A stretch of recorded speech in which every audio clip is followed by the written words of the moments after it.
Let's go over how to recover a password.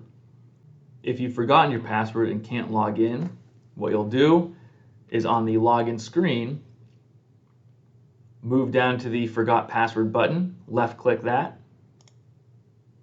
and this page will appear asking you to type in the email associated with the account. You'll type that email in,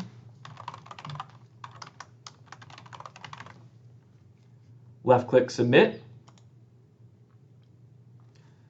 and a prompt will come up saying that a confirmation email has been sent to that email address.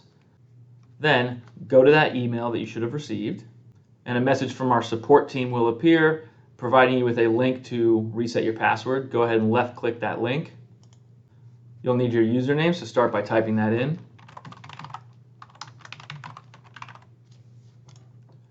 And then you can auto-generate or create your own new password. And then left click Reset. And if successful, your password has been reset, and then you click here to go back to the login page and log in with the new password.